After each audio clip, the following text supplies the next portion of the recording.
we can't hang their creations on the fridge, so they normally go right here on top of the console. So Wilson Wilson came into me, I think, in the kitchen one day and said, "Dad, I made you as a bear." Now, what the hell is that?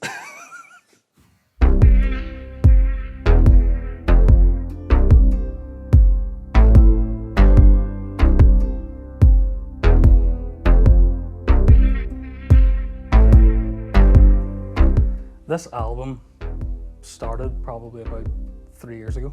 I was pretty sure that I had it finished, feeling good about it. I was ready to go. I had a European tour booked, UK tour booked, and then, COVID happened. And probably like a lot of artists, I shelved all the plans went away, and I shelved the record and thought, you know what, now's not the time.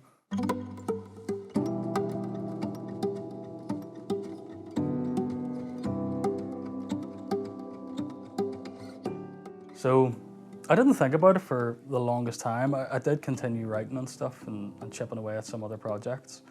But when things started to brighten up and tours and gigs started happening again, I revisited it, pulled it out, and kind of realized pretty quickly that a couple of the songs that I thought were sure things fell to the wayside, and some of the new songs that I'd written ended up going on the project. So, there's maybe a little bit of a meant to be factor, and having that time away from the project was probably the best thing that happened.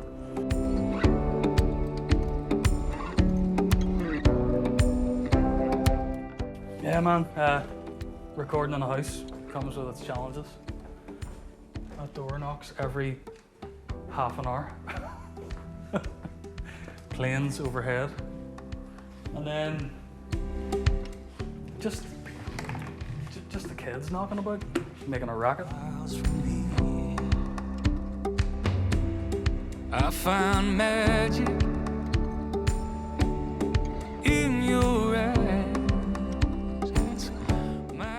I've had the studio here in this house for, or some form of a studio here, ever since we moved in, really. So the kids have always been like exposed to musicians coming in and out of the house and hanging out and having lunch and having dinner, and it's something they've grown up with. And there's always instruments lying everywhere, cables lying everywhere, compressors, preamps, you name it.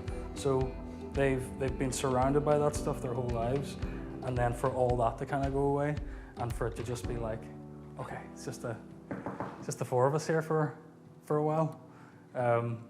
Yeah, I think it was probably a bit of a shock to their system, because we do have a pretty busy house, I mean, you're Uncle Jamie now,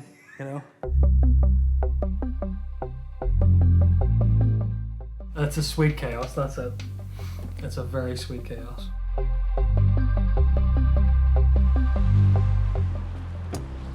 you ever feel like you're just waiting for Jeremy Beadle to pop out?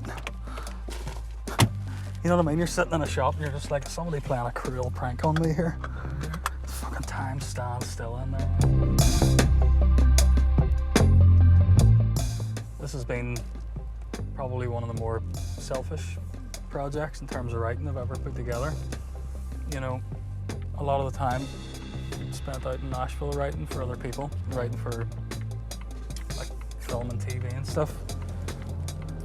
You're writing songs to fill a very particular need, and it's usually somebody else's need. So, I don't know, I kind of approached this album like, no, I'm not, I don't have to do any of that. I'm going to try to let go of some of those habits. Great piece of advice I got, which I always try to kind of remind myself of, was write like no one's ever going to hear it. And it's a weird wee mental trick. For me anyway, it tricks me into being, I guess, like more honest than I normally would, because you kind of think to yourself, well, sure, no one's ever going to hear it.